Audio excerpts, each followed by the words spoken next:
how would you react if something, a structure 3.5 times Europe suddenly went non-democratic, right? That's happened already. That's not something that is going to happen in the future. That's already happened. इतिहास गवाह है कि राहुल गांधी जब भी विदेश जाते हैं तो उन्हीं लोगों के साथ नजर आते हैं जिनके साथ भारत के संवैधानिक पद पर बैठे किसी भी व्यक्ति को नजर नहीं आना चाहिए। ये लोग अक्सर वो होते हैं जो भारत में मानवाधिकारों के हनन की झूठी बातें करते हैं और हिंदू फोबिया से ग्रस्त होते हैं। अपनी इस बार की अमेरिका की यात्रा के दौरान भी राहुल गांधी उन भारत विरोधी ताकतों से मिले हैं जो भारत के बारे में बुरा सोचते हैं, भारत विरोधी प्रोपेगेंडा करते हैं। प्रधानमंत्री नरेंद्र मोदी की ग्लोबल लोकप्रियता की जलन के चलते राहुल गांधी इस बार अमेरिका में जिस शिष्टमंडल से बंद कमरों में मिले उसकी तस्वीरें साझा की गईं, शायद सिर्फ यह दिखाने के लिए कि अमेरिका में भी कोई हैं जो राहुल गांधी से मिलने के लिए बेकरार रहते हैं। इस तस्वीर में जो गिने चुने लोग हैं उनमें कुछ शख्सियतें ऐसी हैं जिन्हें भारत के किसी भी संवैधानिक पद के व्यक्ति ने सीधे मुलाकात से मनाही कर देना चाहिए था। इनमें से एक हैं इल्हान ओमर, जो सोमालिया के एक मुस्लिम परिवार से आती हैं जिनके परिवार ने अमेरिका में शरण ली थी। इल्हान ने अमेरिका में इमिग्रेशन की प्रक्रिया से बचने के लिए अपने सगे भाई से विवाह किया जो दरअसल एक ब्रिटिश नागरिक हैं। अमेरिका में ब्रिटिश नागरिकों के लिए इमिग्रेशन के लिए नियम अफ्रीकन मुस्लिम देशों की तुलना में काफी शिथिल हैं।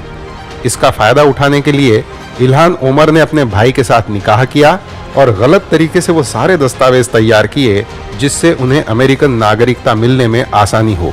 इस मामले की जांच अमेरिकन जांच एजेंसी FBI कर रही है, लेकिन दूसरी ओर इल्हान ओमर अमेरिका की वोक लिबरल पॉलिसीज के चलते मुस्लिम, ब्लैक और इमिग्रेंट कोटे से अमेरिका की संसद में पहुंच गईं।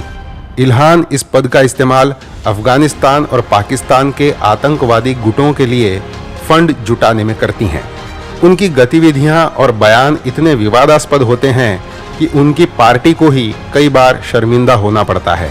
हमें इल्हान के व्यक्तिगत जीवन पर कोई आक्षेप नहीं है, लेकिन तब यकीनन आक्षेप रहेगा जब इल्हान ओमर पाकिस्तान प्रायोजित ट्रिप पर POK में जाती हैं और वहां से भारत विरोधी बयान देती हैं, कश्मीर को भारत से तोड़ने की वकालत करती हैं।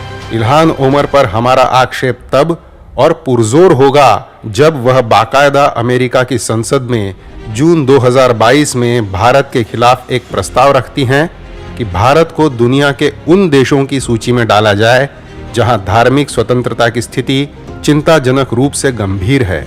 हालांकि अमेरिकन संसद ने इस प्रस्ताव को पारित नहीं किया, लेकिन इससे इल्हान ओमर के भारत के प्रति विचार स्पष्ट हो ही जाते हैं।